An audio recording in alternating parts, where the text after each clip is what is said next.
Welcome to the Pindown, your Detroit Pistons podcast. I'm your host, Wes Davenport from Motor City Hoops and Detroit Bad Boys. And I'm Blake Silverman, writer for Detroit Bad Boys, covering everything Pistons, and news writer for Sports Illustrated. And on the behalf here of the Pindown, for all of our listeners, I just want to welcome all of us to finally it being basketball season. I know the Tigers, they're doing great here in the playoffs. They just beat the Guardians. Awesome. Love that. Lions are obviously playing good football. We love that too. And the Red Wings are going to get started up here too. I think they're in their preseason. But look, we had Media Day earlier this week. We've got Pistons preseason basketball here on Monday. We made it. All of us, we made it together. Welcome back to the NBA year. Let's go. And I have my fantasy basketball draft on Monday, I think. Yeah, so I don't know how you do that stuff. That fantasy basketball, I play a little fantasy football. Fantasy basketball, it confuses the heck out of me. Like, it's almost as bad as fantasy baseball, because I know those guys have to be like setting pitchers every day of the week or something. It's like, I can't do that. I don't know. The leagues I do are good. It's like essentially you only take points from like one game a week from a player, so it like makes it a little easier to follow, but yeah, it's a lot. Like that again, I got lost. I have no idea what you just said. I don't understand that. It's okay. I believe you. It's fun, especially like I'm in one dynasty league, so you can sort of draft who you like and keep them throughout their career. But yeah, it's a lot. And I mean, like this year I've lost so much attention on fantasy football just because my team stinks and it's hard, but yeah, basketball is back, and like fantasy drafts are just another marker that I have to let us know that we're here. So usually I help my wife's fantasy football team out. I'm kind of like a ghost manager. She genuinely does most of the stuff. All right. I kind of come in and like give a little bit of advice here and there in the back end. The biggest thing though that I usually do for is help out with the draft. And this year the draft was on a night where I was driving home from my classes that I'm teaching. So I wasn't able to help much. And it's unfortunate to say, but the team's not won a game yet. So we're trying to be active on the waiver wires. We're trying to actively manage the way back to being a little competitive, but not the best fantasy football year here for the Davenport household, unfortunately. There's still a lot of season left to go. I'm in a similar boat if it makes you feel any better, but it's all, I mean, there is, I guess, some skill, I guess, but it's like luck for the most part because everyone gets hurt, things change, and yeah, it's just whoever's the last one standing. Yeah. And all right. So DB Derek Brooks, he's already got a question here in the live chat. If you guys are tuning in live with us, make sure you're taking advantage of that. We actually got a ton of pre-submitted questions here too. So we're going to try to get through all of those, plus whatever our live listeners are going to put into the chat here. But before we get to any of that, we did have Media Day. So what we wanted to do was spend maybe the first 10 minutes here of the show just talking through some interesting quotes that we have found, right? Because Blake and I, we were joking before the show, 90% of Media Day, it's, hey, we're in the best shape of our lives. The team's going to be really good. Love our guys. The offseason was awesome. Put on 15 pounds, right? We wanted to pull out some quotes that weren't that actually felt a little bit substantial, at least to us. So I'm going to throw the ball over to you. We'll have you pick out your quote first, and let's just talk through some Media Day stuff here for a minute. Yeah, my favorite part, and I think I could definitely pick something a little bit more consequential, but I still think this will impact the team. But I'm just so excited that the Asar Thompson and Ron Holland 9-to-5 thing is back. Like, I love that quote too, like labeling it the 9-to-5 pairing because you make them work 9 to 5. Oh, yeah, that was so awesome. And was that Ron who said that, or was that Asar? I think it was Ron. I think Asar said it, and then Ron also talked about it too. It might have been Omari, but I could be wrong. But I think someone asked Ron after Asar said 9-to-5 like about it. So yeah, I think I saw something about the whole 9-to-5 nickname coming back once Ron changed his number to 5, but that sort of exited my brain, and Asar Thompson just reminded me of it. And it's just cool to see that like the players embrace something like that. And I just feel like it's the perfect nickname for the type of players that they are. Obviously, the numbers that they wear and everything. And one thing I like, I think it was either Asar. I think it was Asar who said it. But he just mentioned that they're both different types of players. They're different types of defenders, but they can still cause chaos when they're playing alongside each other. And I thought that was just the best way to describe them, because at least I felt over Ron Holland's rookie season, I was sort of trying to compare him to Asar Thompson a little bit, and he is not Asar Thompson, but just that scrappy defender, super athlete. But they are different types of players, and it also proved to me a little bit. And I know Asar talked, or I think Ron mentioned how Asar is just watching film after every game. Like how Asar spoke and then what his teammates said about him really just reinforced in my mind that this guy, in addition to a freak athlete and a top tier defender, like he just seems like the best kind of guy that you want in your locker room, who's going to put the work in and really just has a good head on his shoulders overall. And he's not someone that you'd ever have to worry about not putting the work in or taking shortcuts on anything. All right, so here are the quotes, because this was like, peek behind the curtain for you guys. This was the top of our outline. So both Blake and I thought that these were this was just an awesome moment. So Asar Thompson first, he gets asked what he and Ron Holland can do together on the court. By the way, all of these quotes are going to be from our guy Omari Sankofa II from the Detroit Free Press. So good time to shout out. If you're not following him, if you're not reading his work, you guys should be over at the Detroit Free Press. And of course, listening to the Pistons Pulse. Yeah, yes. There you go. I had to make sure. Omari, Bryce, myself in the background. We're really looking forward to next week too, because we're going to get to record pretty much not right after, but the day after that first preseason game, and do a lineups episode, so you guys can look forward to that. But I digress. So here's what Asar Thompson says. He gets asked about him and Ron Holland.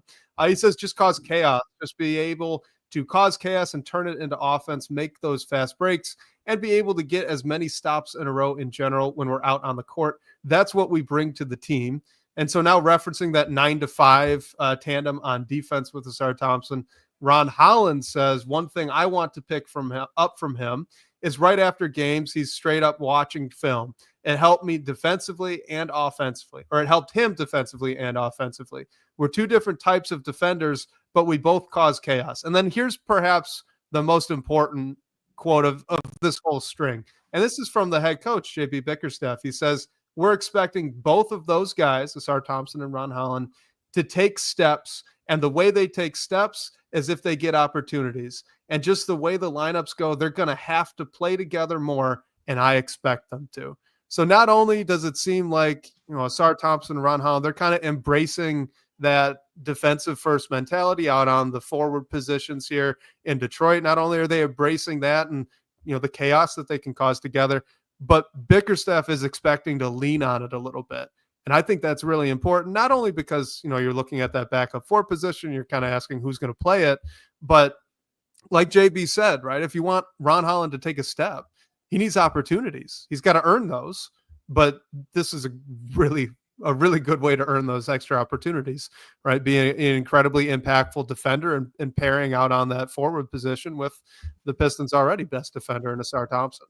Yeah, and I think it's something you brought up actually in a recent show, how you're looking forward to watching those two specifically play alongside each other. And I just think of the media day and all the generic quotes we get, and we're obviously listening to everyone talk without a game even being played yet, that is definitely something that we can take away from this. I mean, we all could have assumed that Ron Holland and Asar Thompson were going to play alongside each other, but it seems like there's definitely an intentionality about it with JB Bickerstaff, and knowing that those two specifically, when they're on the floor together, can provide an advantage that not a lot of teams in this league have something similar. Yes, it comes with some flaws, some things that they're working on, but I mean, man, those guys running in the open court will be awesome. Yeah, and look, this is still a wing and forward league, right? So we already know Asar Thompson's at that level defensively, where he can guard 1 through 4 on any given night and make an incredible impact. But if you could even get Ron Holland to be like a 2 through 4 kind of defender, the flexibility that both of those guys would offer you on the defensive end of the floor would be through the roof with their athleticism, their length, and their willingness to actually be high effort and energy defenders. So I think that's incredibly exciting. Like those two guys, and then JB coming up behind that and saying, yeah, we're expecting this to actually happen. That got me pumped up. I can't lie. Cause you also had Asar Thompson. I know we're talking about, hey, that they put on weight, they bulked up, best shape of your life, all that stuff. But look, Asar Thompson said he added good, healthy weight. Omari just the other day reported that Ron Holland was estimating he added 15 pounds of muscle. Doubt that, but that would mean that he did work on his strength, right? So he's at least a little bit more bulked up than he was last year. And both of that, like if you could have both of those guys just to have the flexibility to really play 3 or 4 while still having the athleticism to drop down to a 2 if you really, really needed to. Not that you're gonna with the way this roster's set up, but just to have that there. Oh man. I mean, that could be the future of that team. So yeah, they had me juiced. I was pumped up. Yeah, and just both of them having a full off season. I mean, you can go talk about this with most players as long as they're not hurt, but Ron Holland, his first off season in the NBA, Asar after everything he dealt with at the end of his rookie year and the end of or into his first off season, like having both of those guys seemingly at full strength and being able to work on that strength, work on other things of their game, I think. And also after they were in the same locker room last year, like getting chemistry with the rest of the group as well, I think it'll be huge. And for both of them being able to take a step. So yeah, it'll definitely be must see, like a league pass team for people not in the area when Asar and Ron are on the floor together. And I like what a YouTube user said here. He says, players who take pride and enjoy playing defense are not the norm. And we have 2, really 3 if you count Isaiah Stewart. Yes, I love that. I love that. So that was a big takeaway from Media Day. A couple of quick hitters. A lot of conversation about Jaden Ivey and him looking like he's back, right? So Tobias Harris said that J.I. has the athleticism, the speed is all the way back to where it was, and you can't tell he missed a beat, which is awesome. Cade Cunningham asked who had, a really good offseason. He said J.I. coming off of injury, looks like he's been progressing fast. The next 2 names are Ron Holland and Asar Thompson. And then he immediately said he feels bad because he left off other people who also had a good offseason. Typical Cade as the leader, but still, I think noteworthy, right, that those are the 3 guys that came to mind first for him. And then probably the one thing that Pistons fans have been waiting to hear all summer, and that is Isaiah Stewart saying 2 seasons ago, I shot almost 40% from 3. It's a weapon, especially when we play certain teams and different coverages. I look forward to bringing that back. Hey, Isaiah Stewart, like we've been saying, he's going to shoot. He thinks he's going to shoot too. Awesome. That's exciting. What do you think was the reasoning for that? Like, do you think it was something that JB passed along to him, and now after this offseason, after what, like, that can obviously be something that helps this team? Like, do you think JB, that's like a direction straight from him that maybe he went against potentially his own philosophy after he came back in or after his first season with the team? Okay, so my honest tinfoil hat, not really a tinfoil hat, but my honest theory as to what happened last year with Isaiah Stewart is that they looked at the numbers and Isaiah Stewart struggles in pick and pop. And it's true. Okay, he does. He struggles as a pick and pop big because if he doesn't have an open shot, the play's pretty dead, right? He's not great at rotating the ball, and you do not want him putting the ball on the floor. If Isaiah Stewart is driving from the perimeter, the defense has won that possession, right? That's just not a good situation. We saw that plenty the year prior when he was playing more at the 4. So I think that JB took that and said, look, Isaiah, no more pick and pop stuff, right? So you're going to be a pick and roll big, which plays much more to his strengths, even though he's more of a ground bound kind of guy, right? Even though he's more not really that lob threat, he is pretty good in the short roll. And if you can kind of give him that little pocket pass He's got the little floater. He can go to a hook shot. He's really physical, and he gets the shot up pretty well around the rim. So that's just where his strengths are. So I think that was the initial, right?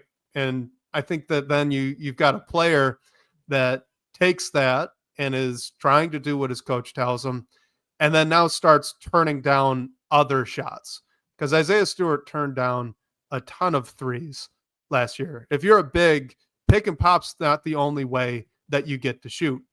He was involved in a lot of DHOs where you're not necessarily rolling right after you hand that ball off. You kind of pivot and take a step back. He could have had some of those. He had some looks that he turned down, especially though as a trail man on the fast break. On the rare instance that Isaiah Stewart is not the first guy down the floor, which I love him for. I love how he sprints those straight to the rim. Amazing as a rim runner. But if he's not the first guy and he's trailing the play, there were quite a few where he could have popped the shot. He's open and he passed up on it. So again, my theory is JB and the staff, they told him, hey, you're a pick and roll big. You're not a pick and pop big. Let's get you near the rim. Let's play to your strengths more often. Isaiah Stewart takes that as, okay, don't shoot the ball anymore. And then that's why kind of the last month of the season, you saw him actually start taking a little bit more. I bet that the staff was on him like after the All-Star break saying, hey, like you could shoot some of these. And then like YouTube user said, JB had been telling him to shoot more. I assume that was in the context of like this off season, right? I don't myself know the full context of that quote. So I'm assuming that Stu is saying over the summer, it was JB Bickerstaff telling him to shoot more. I wouldn't be surprised if that was happening at the back of the year as well, because it was really weird. It went from, it was kind of an all or nothing thing. And that's usually not the coach, at least not in my experience. Usually the all or nothing thing is the player kind of reeling back and trying to go all in on what their coach is trying to tell them, which you don't, that's a good thing, right? You want to be enthusiastically doing what your coach is instructing you. That looks really good as a player, and that's what you want as a coach. I just think he took it a little too far.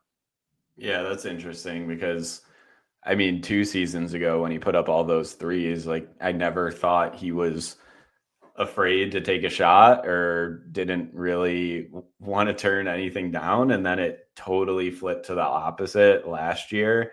So yeah, it's an easy observation, but I think a middle ground is the answer. So what you said about playing more as a catch and shoot guy as opposed to a pick and pop guy, I think definitely makes sense. And if he's playing alongside Asar Thompson and Ron Holland, like that makes their lives a little bit easier if he's going to be more of a catch and shoot guy. If Ron Holland's three, it takes some more time to come along as well. So yeah, I'm definitely excited for that coming into the season. I think it was definitely one of the real things you could take from media day to get excited about.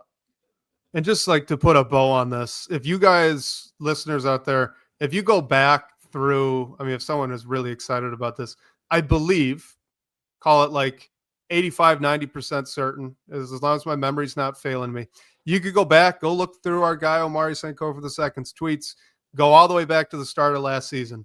And the comments you will see from JB Bickerstaff, I am fairly confident, are saying, we don't want Isaiah Stewart pick and popping anymore.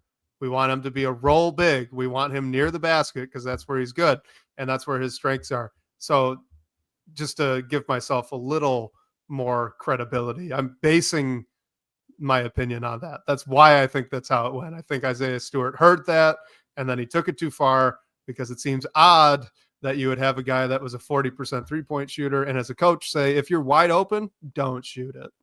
Like I think it was a play type thing. And then Isaiah took it in a different way, which is, fine. It happens. Let's get to some of the questions though. First, wanted to open up with this one here from Gil Medina on Twitter. And shout out to Gil. He DM'd me, had a lot of nice words to say about the podcast. So look, we both really appreciate you. Thank you for listening and thank you for this question. So he says, with all the trade proposals being tossed around, how do you guys rank the Pistons core in regard to most to least valued by the organization? And then where would you place future draft capital in that ranking? All right. So that's a good question because I think How I think about it is draft capital, no matter what team you are and where you are in the league, it should always be up there because you don't want to, I guess, take picks out of your cupboard. Things can change. You never know what's going to happen. But that said, I think the Pistons do have some next to untouchable guys, and those for me would obviously be Cade, but I think Asar Thompson is in that realm as well. So I would go in terms of how I'd rank the assets that the Pistons have. I'd go Cade, Asar, draft capital, and I'll say first round draft capital if we need to specify there.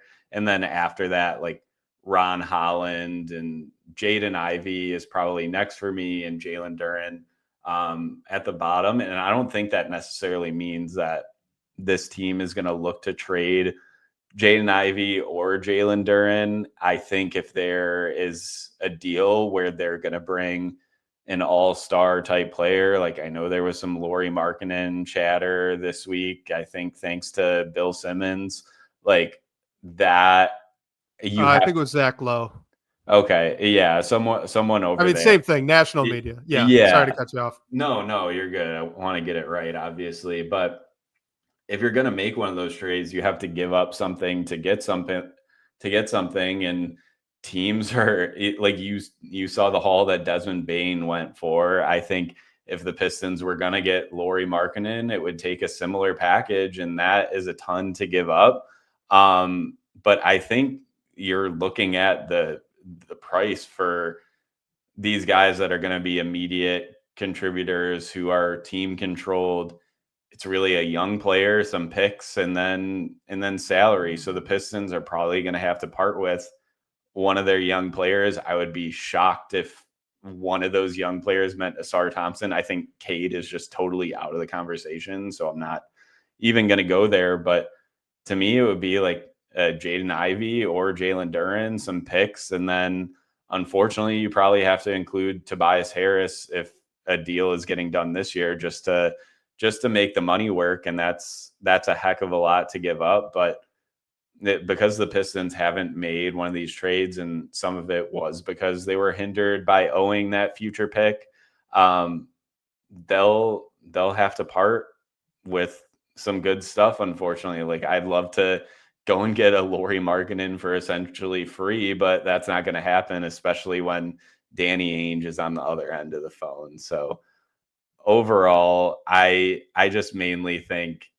like Ron Holland, Jaden Ivey, and Jalen Duren are the young players that could be in trade conversations to me, but I would be pretty surprised if Ron Holland got shipped out. It would have to be in like a no-brainer deal to go and get an all-star type player. But I think more likely than not, it would be one of Jaden Ivey or Jalen Duren, some picks, and then the money. Can I make the argument that maybe Ron Holland, from the viewpoint of the Pistons organization here, would be more valuable than the future draft capital? Of course. Because, well, so here's my thing. All right, I think you look at Ron's skill set, right, and what theoretically he could be. It doesn't feel like a stretch to say that his ceiling is far higher than the expected ceiling you might be able to get out of a player somewhere in that pick 16 to like 22 range, which in all likelihood is where the Pistons are looking, as long as they continue to meet expectations over the next few years, right? And that's actually kind of on the low end. If they really become competitive, now you're looking at the upper 20s. Like, would you rather have Ron Holland, who's a 6'8", looks like maybe he can handle the ball, maybe there's a shot there, good defender, great athlete, right? Maybe there's a not a superstar, but maybe there's a star player. Or would you like some, specialist shooter that is plug and play and can come in and get you minutes, but it's kind of a Duncan Robinson replacement sort of deal, which is more what you're expecting out of that later pick. So to me, I think I would expect that the Pistons front office might actually have Ron Holland as more valuable than a future draft pick right now. I mean, we'll see, right? Give it a couple of months here. If Ron Holland looks like he maybe regressed or something, then, okay, this is a whole different conversation. Knock on wood, right? I'm not trying to speak that into existence. We all know how much I'm excited about Ron Holland's game, but this can change. I would just say as of right now, you'd probably rather have Ron Holland's potential than someone at pick 18. Yeah, that's certainly fair. And I think mainly the reason I would put picks slightly in front of Holland is just because I'm thinking of it as more of if you're trading a first round pick, you're more than likely giving up multiple in the deal.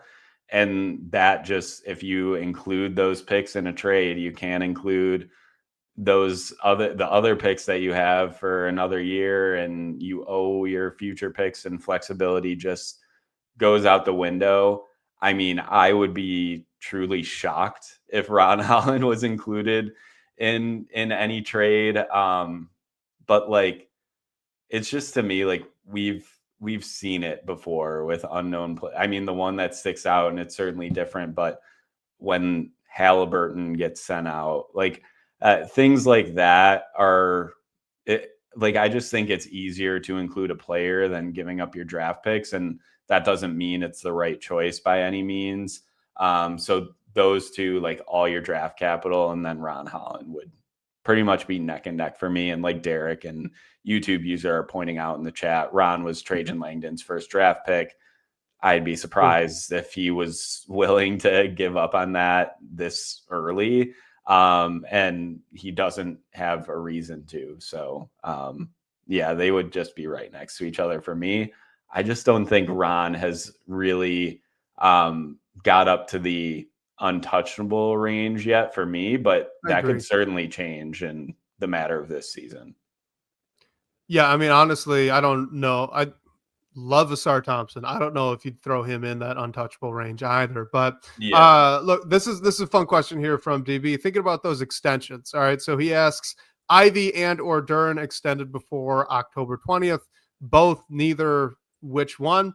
And if we could pull up the quote here from Trajan Langdon on Media Day, very diplomatic, as you would expect out of him. But he says, we're excited. They're both members of the Pistons. They will have huge roles. Whether or not we get deals done, I don't know if that happens.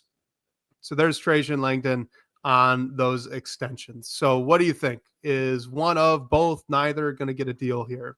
I'm leaning toward neither. I think both of them are going to go into the year and just play under their rookie deals, and we'll see if an extension gets reached at any point.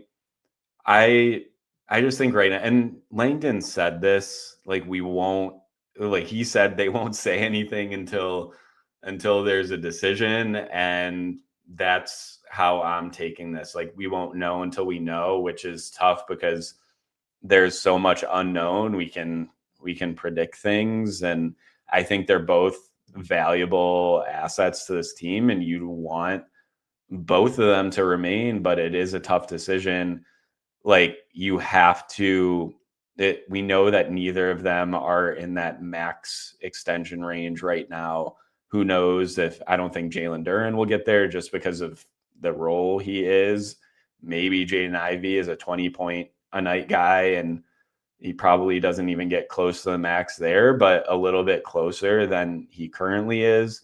So it sort of stinks that we won't really know until we know, but that's how all these things go. You don't see any GM or player be like, yeah, I'm going to be here for a long time or anything, because things can change so quickly. And that's just how I'm taking it. Kind of, it's what I expected to hear. And I guess it's nice to hear what you expect to hear, but it's sort of a non-answer for now. Yeah, I'm with you. It's a non-answer. I think it's the right non-answer too. Like you said, you don't want to overplay a hand one way or another. Also, YouTube user brought it up here in the chat, but he said he really likes that Ivy and Duren were saying that they're focused on basketball and that their agents are handling the business for them. I loved that too. That was the perfect right answer from both of those guys. And and from Langdon as well. So yeah, I'm with you. I don't think either are going to get that extension preemptively. This probably goes out to restricted free agency.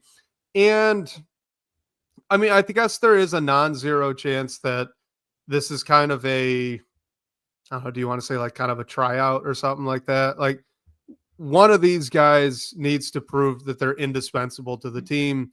The other one you might see in trade rumors come, February for a bigger name, or maybe even next offseason in like some sort of sign and trade situation. I'm not like, I don't know if I'd bet on that, but it's a potential outcome here, at least worth mentioning. Right. So there was a fun one here that I wanted to get to, talking about Jalen Duren. There it is. This is from our guy, Epic Wayne. It says defense is obviously the thing we're looking at with Jalen Duren, who, by the way, at Media Today said he feels a little quicker and is expecting that helps him out on defense. But he continues and says, but what do you think of the hypothetical additions of a floater or a jumper to his game and what they would do for the offense?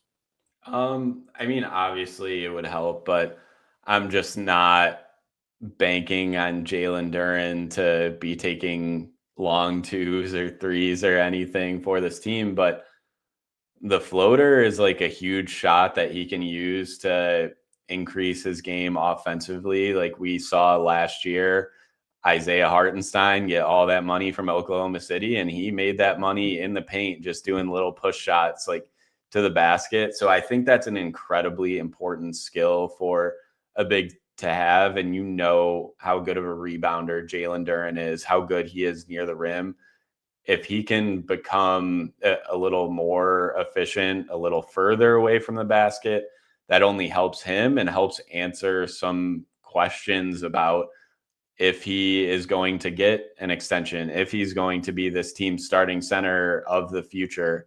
So I think overall, like, I feel like bigs, if they aren't shooters, the potential for their shot is always talked about over the offseason. And I really just don't buy it, I guess, until I see it in the game, which isn't a knock on Jalen Duren or anything.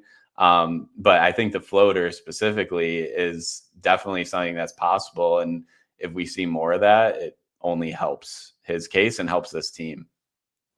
Yeah, I don't mean this in a mean way, but I'm right there with you. Like with the shooting thing, there's nothing other than like faith, trust, and pixie dust in the hope that he's going to get a jump shot. There's no reason to expect that he would be at any point in his career in a shooter. And it's okay, that's no big deal, right? That's not why you drafted him in the first place. You drafted him because he's this incredible lob threat big, awesome athlete, and has potential as a defender and is already a very good rebounder. So like, he's already on that path. That's great. Let's just keep him working down that way.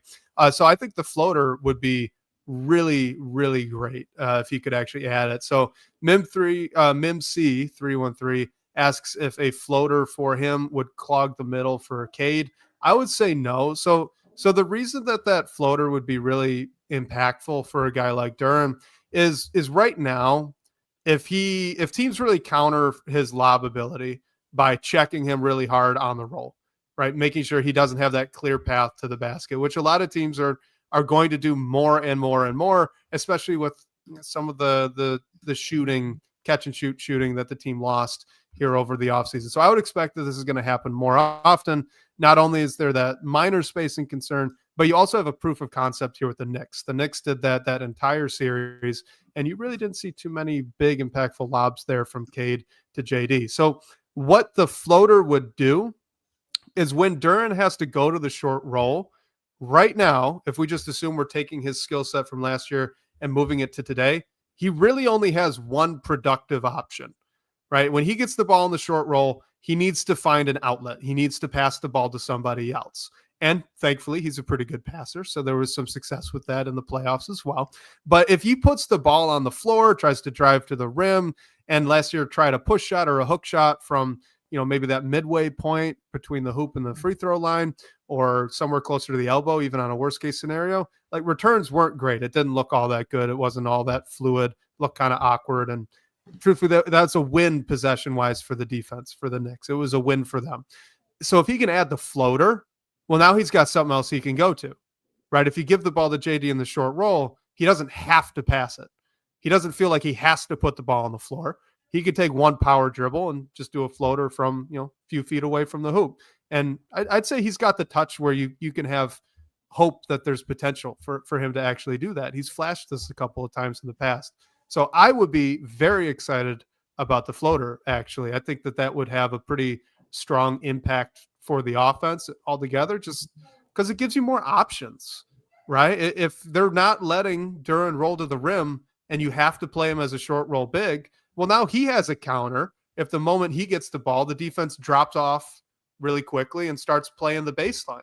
Like, he could just hit the floater over the top. So anything that makes the life for the defenders more difficult, I think, is a win. And I think that the floater would do that for him. Yeah, sort of like you said, I just see it as another tool in the toolbox, and I don't think it would necessarily take space away from Cade. I see it more as, and if Jalen Duren is near the hoop and he doesn't have the space to go right up, he can go to the floater, or he can use it when he's rolling, if he has the space to make the shot there. And Mimsy is also talking about Duren lobs to Asar, which I like that idea too. If Asar can make baseline cuts with space as Duren is rolling to the hoop, I think that would be awesome. And we've seen Duren flash his playmaking ability as well, which I assume will only get better with time. So yeah, I think overall, if JD does go to the floater, I don't think it would necessarily hinder the offense in any way. And yeah, it would just be something else he can add to his game, which is only a good thing at this point in the career with how young he is still, especially. And I'll just say too, like, final thought on this is the reason that guys like Cade, guys like Luka, all the great pick and roll operators in the league today, and going back into the past too, like Chris Paul, right? Pick and roll, when it's done well, is so beautiful and so fun to watch, because it's pure read and react, right? It's two guys working together to try and put the defense in a less advantageous position and make something happen. So when you've got a guy like Cade Cunningham that's running the pick and roll for the Pistons here, if Duren gets checked up and he's got to roll into that elbow space instead of going all the way to the rim, well, that means that the big is not under the hoop. Like, in theory, if they start really going to this, there's more space under the rim for Cade Cunningham to go and finish and draw a foul. It's tight, right? Because you're dealing with the space from the elbow to the front of the rim as a potential recovery from the center. But again, if Duren has that floater and he can hit it from 10 feet or in closer than 10 feet even, then the big doesn't want to leave. So in theory, like, this actually is a spacing positive addition for JD. If you could have him hitting that floater in the middle of the paint, not only does that raise that defender that's guarding him away from the rim on a pick and roll, which means they're not recovering to the block, they're recovering to the elbow. That's great for Cade, right? If he's going to take advantage of that. And then if he starts recovering down, you just kick it back out to JD, or you swing the ball around, right? You could have more space. So I think this would actually be a spacing positive addition. I like how I put that. That's what I'm going to roll with.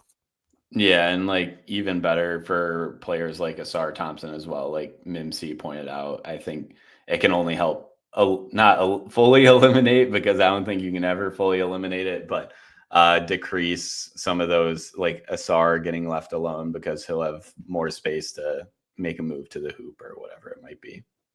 All right, a fun one that apparently Tony Buckets wants to give us some shade for, because we didn't answer it a couple of years ago. But this is our guy.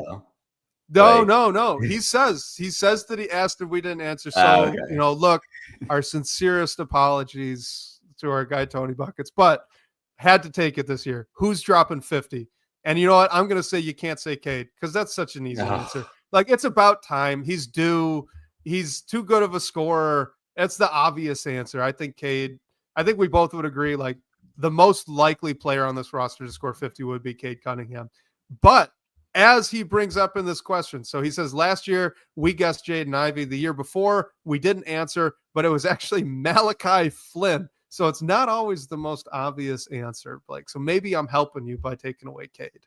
Yeah, I mean the answer is definitely Cade. Like his career high is 43, and it's hard to score 50 for anyone, but we saw it can come at random times with Malachi Flynn, even Sadiq Bey a few years ago. So I think unfortunately I'm gonna go with the other obvious answer, which I think is Jaden Ivey. I just think he will have the best chance to do it because of the type of player he is and the type of role he'll have in the offense. His career high is 37. So I mean, I don't think I would necessarily predict that Jaden Ivey has a 50-point game this year. I don't even know if I'd predict one from like I think Cade could probably get it done, but it's just so hard. But overall, I'd have to go with Jaden Ivey.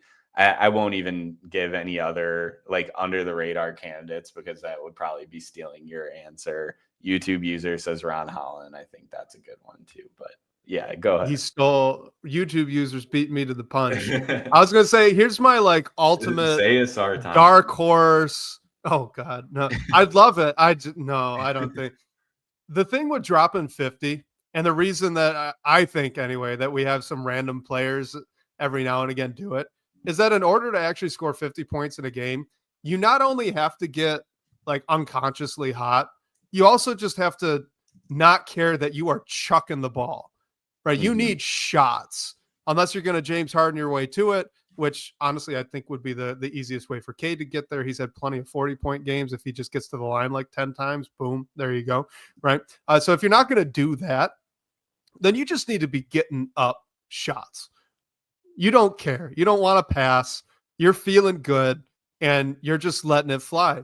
And if looking up and down the roster, the guy who has that mentality, in my opinion, the most is Ron Holland. Like, I don't know the odds that he would get hot enough to warrant this, but I have little doubt if Ron Holland was just absolutely feeling it one night that he would put up 25 shots without a blink. He wouldn't care. He'd do it. Like, I think Jaden Ivey might care.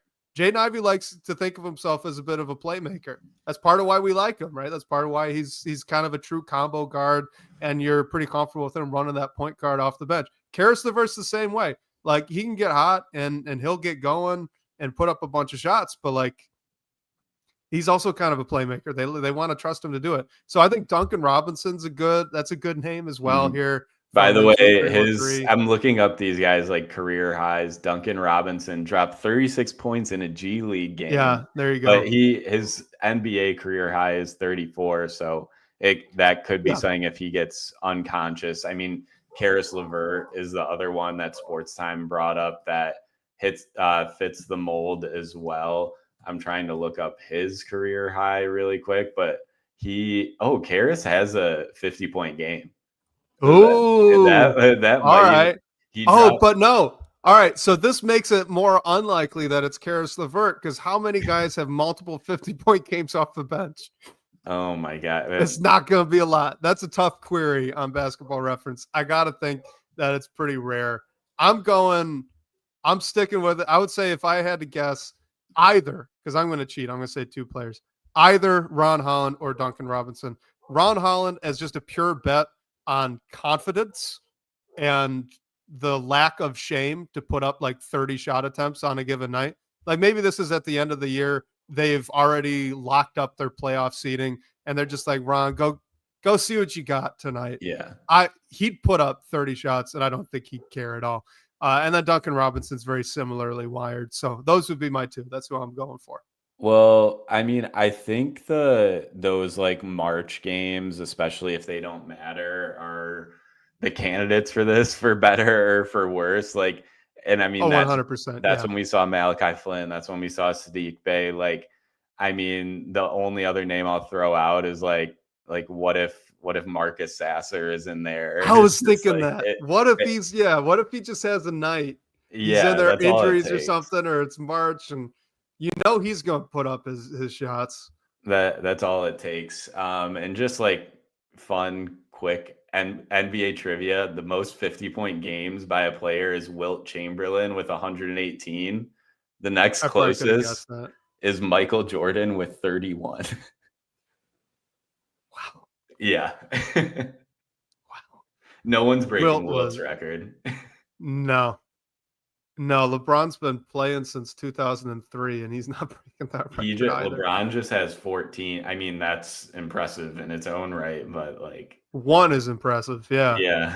What did you say? Wilt's 118. 18. Oh my God. Yeah. There's a guy that gets ignored in those all-timer conversations, right? Okay. So fun one here. I really like this. This is from Newfie.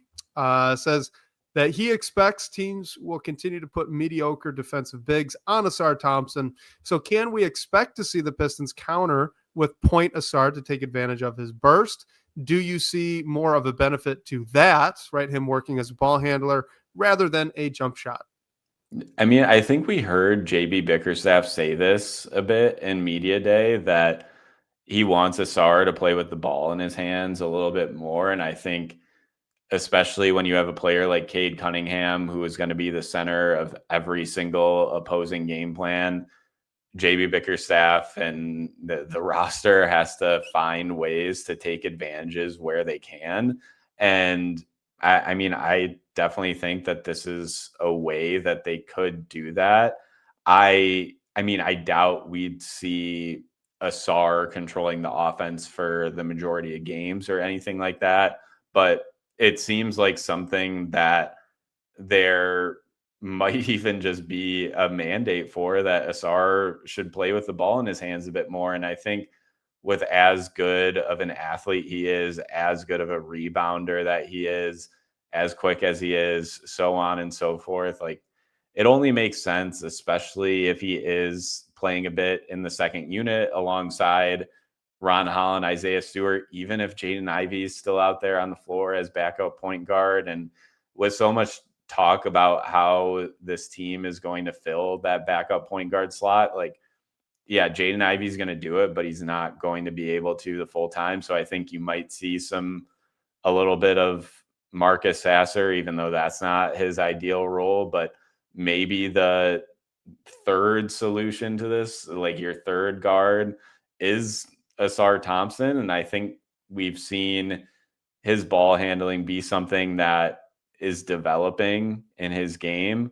And I don't see any reason it'll get worse by any means. It should only take an additional step. So, and yeah, like Mimsy brings up, something to watch in this preseason is how Ausar's handle looks. That's the perfect time to try this out if you're thinking about it during the season. So yeah, I definitely think we'll see it at certain points. And I think it's a way that the Pistons can create advantages, which is going to be important for them because no team is going to overlook them anymore after what they did last year. Yeah. So I'm actually two things. One, when JB made the quote that he was going to get the ball a little bit more, he very quickly followed up by saying in the fast break. And I think that was in the context of like mentioning too, that between him, Ron Holland, Jaden Ivey, that those guys are like some of the fastest guys in the league. And that's going to be a lot of fun. So getting, like you mentioned, like the grab and go stuff for Ausar, I think that's going to be pretty big. So YouTube user says that Ausar just hasn't shown me enough with his handle to justify on-ball reps. Hopefully it's much improved.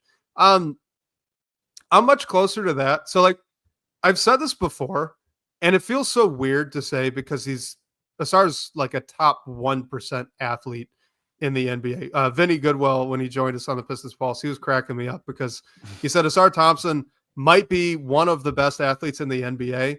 He's not the best athlete in his family, but he's one of the best athletes in the NBA. And that's absolutely true, right? So he's incredible. But like Ausar Thompson with the ball in his hands is like the fastest robot you've ever seen. He's really stiff. Like he could pull off those spin moves, but he's like his hips are locked in one direction whenever he's moving with the ball. Like he's a chest up, hips back, very robotic handler. And like he's incredibly fast with it. So maybe that athleticism, just the raw speed and ability to move, is going to make him, help him overcome that. But like, and Mimsy's giving us the laughing, like Yeah, it's really weird to say. I know, but like if you go back and watch it, he really is. It's like a chest up, hips back, and he's really stiff, even though he's moving a million miles an hour. I think that a better counter to this putting a big on Asar Thompson thing is to get him moving. Like similar to the idea with Jaden Ivey, you don't have to have the ball in your hands and initiating offense to be able to have the ball more. So I think if you could run Asar Thompson, that guy's so fast and athletic. He doesn't even need a screen. Just have him relocating all the time. Have him baseline cuts, right? Kobe cuts, Iverson cuts, like wherever he can go, wherever he can move, just keep him in motion. Because with a guy like Cade as a playmaker and, Jaden Ivey to an extent too, I think that they're going to be able to hit him in a spot where he's open and in a really advantageous position to take advantage of it. And I'm thinking in particular, like around the elbow and kind of 18 feet out there on the wing, not necessarily all the way out on the 3-point line. So if you could get him in motion and you've got a big, 230 pound plotting, 6'10" guy following him around, that has two benefits. One, they're not able to do that. So they're going to have to switch off of that pretty quickly. You'd imagine Asar is going to be able to take advantage of that. But two, tires him out. So now this is helpful on the defensive side for the Pistons perspective as well. So I really like Asar Thompson. I think there's a good counter to this, but I wish that they'd use him a bit more like a super athletic Draymond Green at his peak in Golden State. Like kind of have him as that middle hub, move him around a ton, make him a chess piece, but don't have him handling like pick and roll reps from the top of the key.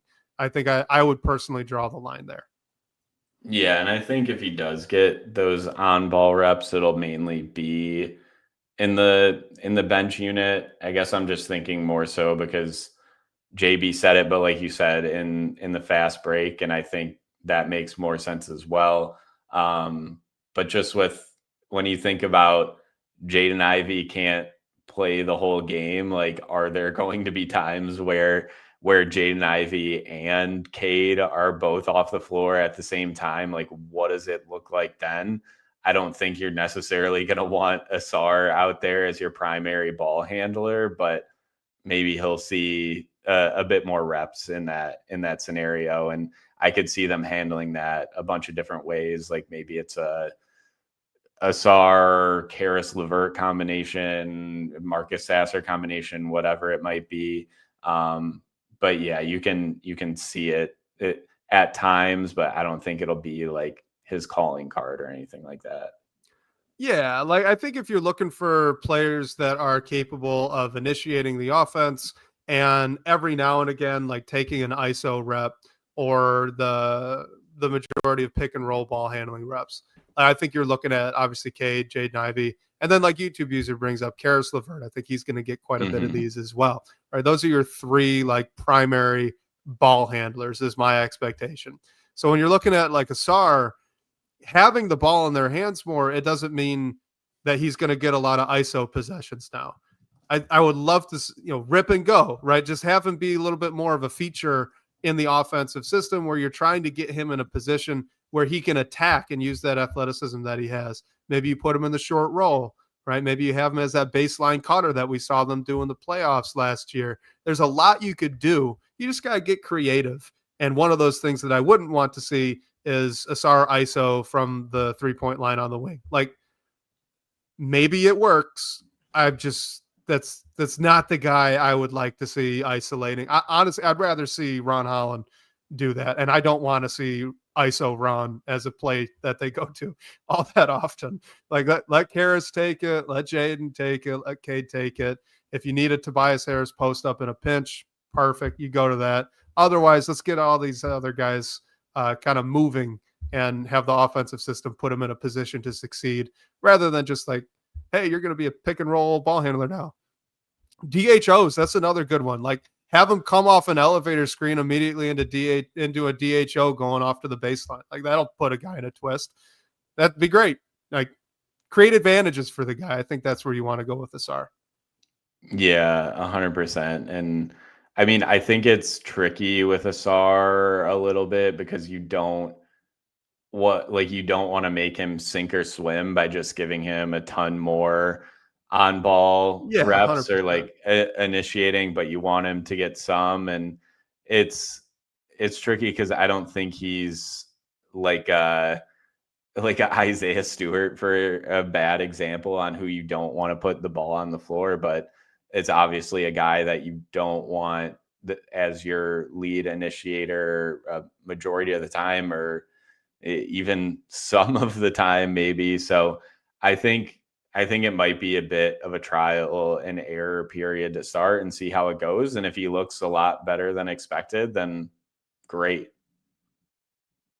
Yeah, for sure. And just to answer the final question there to make sure we don't miss it, but is there more benefit to Asar Thompson as a ball handler than him having a jump shot? I actually say yes, partly because I just don't think he's going to get a jump shot. Well, yeah. But if he could be an improved ball handler, that would be awesome.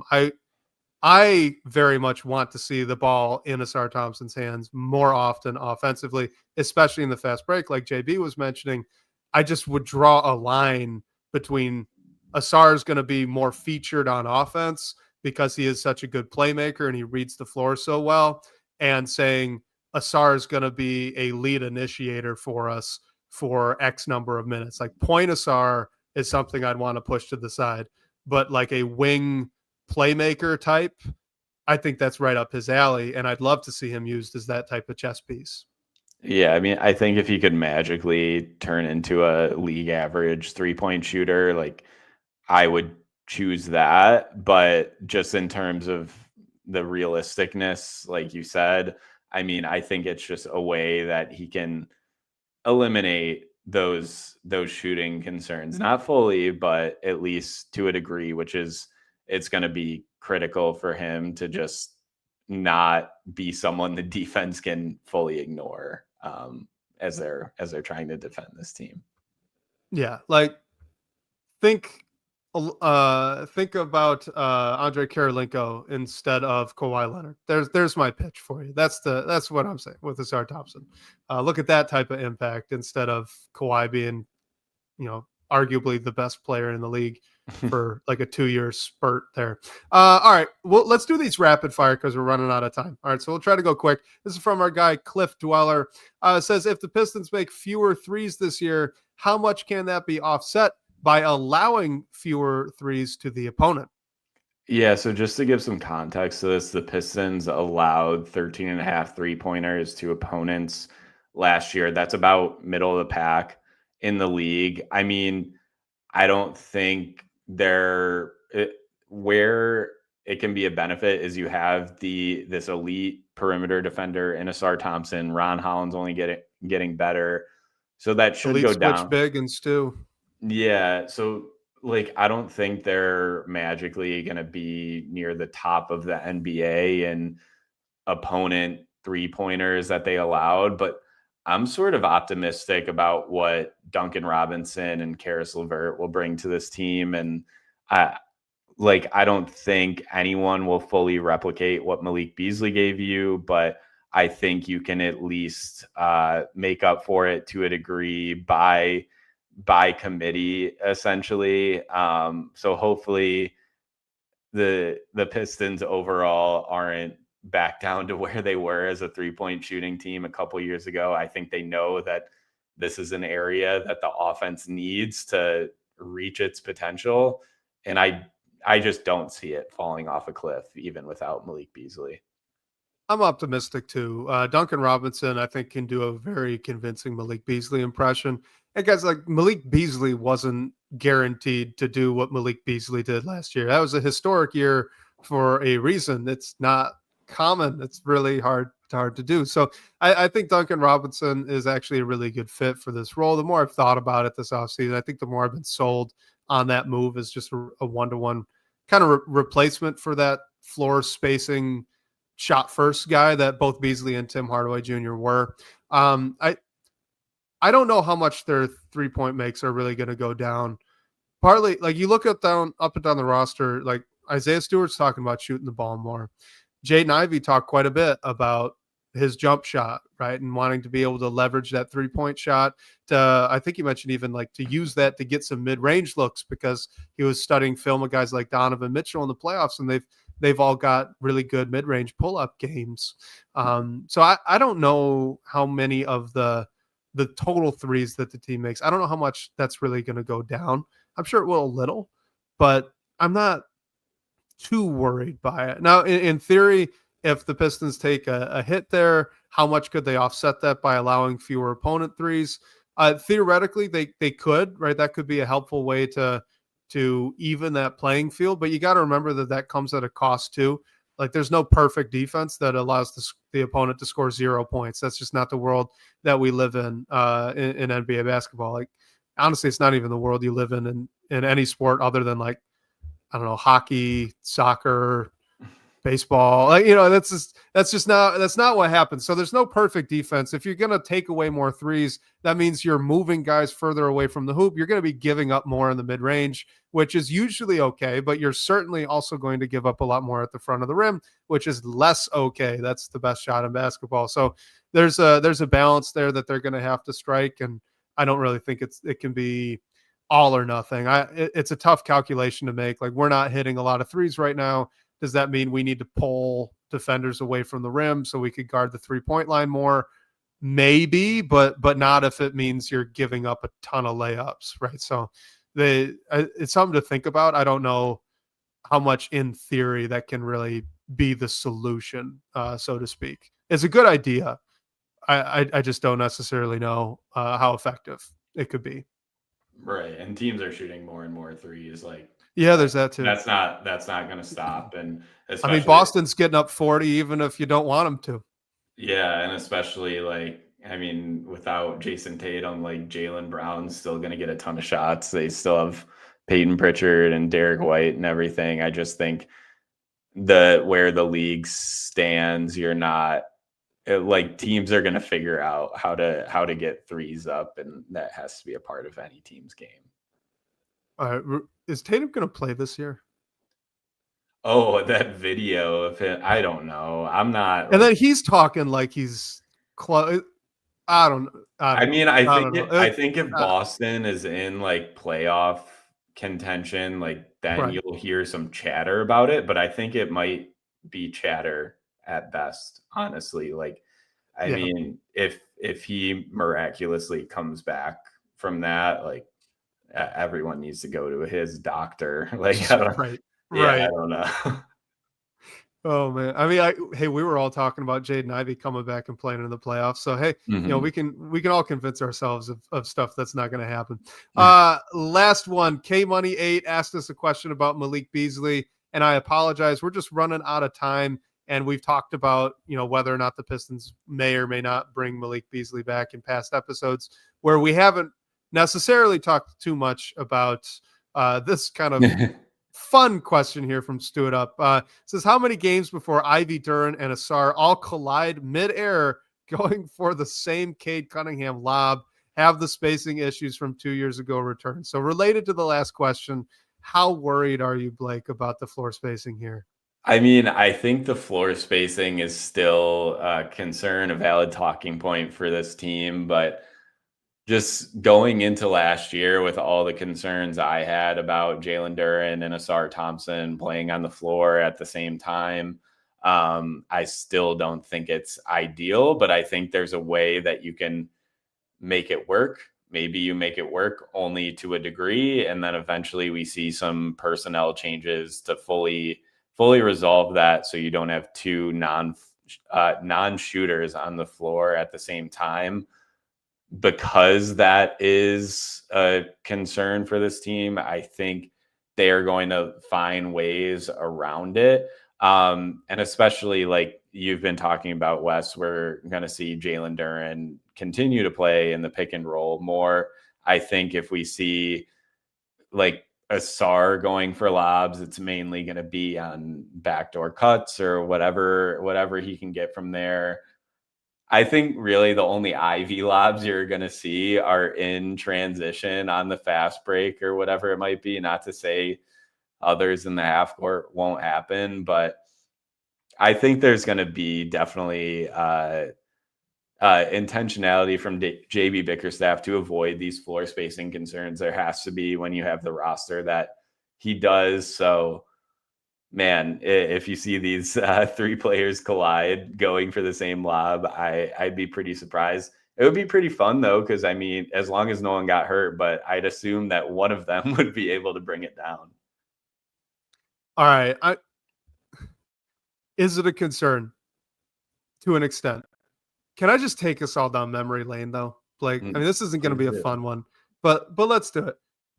Number of players that shot above league average for the Detroit Pistons in the 23-24 season that played more than like 30 games for the team. I'll list them off. This is really sad. Alec Burks, 40%. Isaiah Stewart, 38%. Marcus Sasser, 37%. And that's it. That's it. League average. I'm not even saying like above 38%. League average. You had guys like Bojan Bogdanovic. Yeah, he shot it well. He played 28 games, Stanley Amude, 24 games. Simone Fontecchio, 16 games. Their best shooter were 6 games of Danilo Gallinari. Like, that team, the spacing issues that they had that year were far and beyond anything I can remember seeing in a Pistons uniform. And I am remembering the Josh Smith, Greg Monroe, Andre Drummond front court. Like, it was unbelievable how bad that team was as a shooter. Like, they were starting. Sorry, I was laughing so much there. I got the cough going again. They were starting Cade Cunningham, who shot 35%. Jaden Ivey, who shot 33%. You had Asar Thompson at a whopping 18. Jalen Duren obviously is not a shooter, so he doesn't shoot the ball at all. And then, Isaiah Stewart was up there at 38%. Like, Kevin Knox was getting a bunch of minutes, and these are 33% shoot. This team was just awful. They were terrible. So no, I'm not worried that the spacing issues from 2 years ago have come back. It would take like the right arms of half of this roster being cut off and forcing everyone to shoot lefty, or maybe some brand new rule that says if you're wearing a Pistons uniform, you have to shoot a 3 with your left hand for the entire game. That's what it would take to get this team that bad from 3. You've got Duncan Robinson. Karis LeVert's a good catch and shoot guy. Cade Cunningham's made strides. Jaden Ivey's made strides. I get that we got, Asar Thompson and Jalen Duren, and they're going to be starting. But Tobias Harris is a fine shooter, 34 to 36%. He'll be okay. You're looking at the bench. Like, we think Ron Holland took a step. Maybe that doesn't happen. Maybe it does. But you got Isaiah Stewart ideally returning back to what he was that year. Like, they have enough. The question is it enough spacing where like Cade and Ivy can really thrive with the ball in their hands? And that's a conversation worth having. But if you're worried about it getting as bad as it was a couple of years ago, sleep soundly. It'll be all right. It's not going to be that bad. They'll be at worst, I think, near average in the NBA. That's a great rant. Honestly, I can't add much more to that, but yeah, when there was, I feel just like the demons from that season and even seasons before that are going to stick in our heads for a long time. So I think it's certainly a fair conversation to have, but it is nice to know that we're leaps and bounds better in a better spot than we were just 2 seasons ago now. Yeah. I mean, like, they didn't even have a Duncan Robinson at that, on that team. There was no one that would just like gun from 3. We'll leave it. Last thing, is there a better 5 for some fast break action in the NBA than Cade, Holland, Ivy, Asar, and Duren? Yeah, that's what I'd say too. I mean, I can spend some time thinking about some like maybe the Rockets have a lineup they can put together or something like that, but I would put that Pistons 5 against anyone, at least for grab and go or whatever it might be. All right. We are running up on time. I know we had talked about maybe having a last second thing to stick in here at the end, but at an hour and 10, I think we can just kind of wrap it up. So everyone who tuned in, thank you for all these questions. We made it. By the time we record again, Blake, the Pistons will have played basketball for the first time since they played the Knicks in the NBA playoffs. We could breathe a sigh of relief. Let's go. Yeah, and spoiler alert, what we saved if we had more time was just talking about preseason. But the next time we record, we'll be able to talk about what actually happened, which I think is probably better than just predicting what will happen in those games. So next time we're here, we'll have some actual games to talk about. Reminder to everyone listening, you can call our phone line to ask a question and hear your voice on the show. The number for that is 313-355-2717. And special thanks to Sean Corp, the managing editor of Detroit Bad Boys, for supporting the show. And shout out to you guys again for all the great questions and talking points tonight.